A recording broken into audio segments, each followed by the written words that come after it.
Bosnia and Herzegovina has formally applied for membership in the European Union. The application was submitted in Brussels by the chairman of Bosnia's tripartite presidency, Dragan Čović, who said it was a historic moment for his country. He added that Bosnia still needed to work on many issues and that this would be a year of great challenges. Diplomats in Brussels warned that Sarajevo may not have met all of the conditions required to submit an application.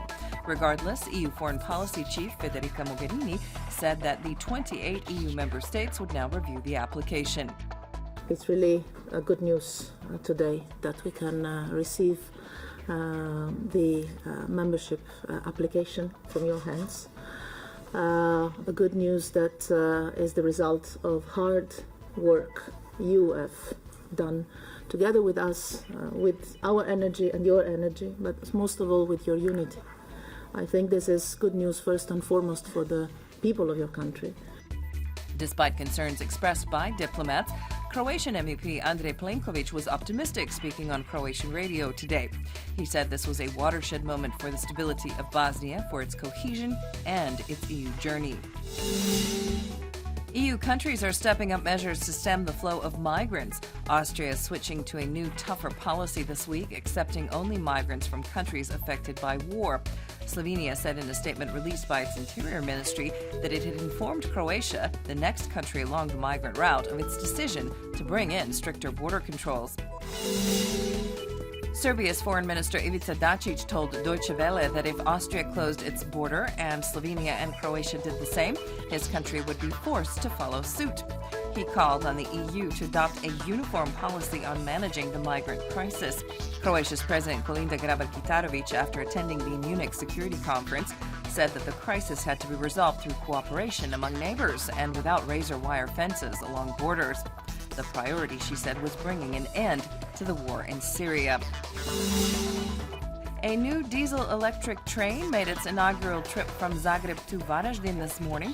The train was produced locally by Končar for the national rail operator Croatian Railways. The new modern train has wheelchair access, offers free Wi-Fi, and an option to bring bicycles on board. Transportation Minister Oleg Butković said the train was an important upgrade for commuters, since the Zagreb-Varaždin route was the most frequently used by rail passengers in the country. In ABA basketball, Cedevita defeated Serbian side Metalac 77-63 on Sunday for their 18th victory of the season. Bilan led with 20 points and 12 assists. This afternoon's forecast calls for cloudy skies and occasional rain in the interior. There is a chance of sleet and snow in the mountains. The snow could begin to stick by evening. On the coast, it will be variably cloudy with occasional rain and possibly some thunder showers. There will be a moderate to high northeasterly wind on the northern sections of the coast. In Dalmatia, expect a high southeasterly wind, reaching gale force speeds further south along the shore. Afternoon highs will range from 8 to 12 degrees Celsius, slightly cooler in the mountains, and from 11 to 16 degrees on the Adriatic. Looking ahead in the week, there will be more clouds and rain in the interior on Tuesday. Snow is expected in the mountains and a mix of snow and sleet in the valleys of the northwest. Wednesday morning will still be cloudy and wet, but skies will begin to calm by afternoon and temperatures will rise. On the coast, it will be variably cloudy with occasional rain on Tuesday and early Wednesday. The rain will give way to partly clear skies by Wednesday afternoon.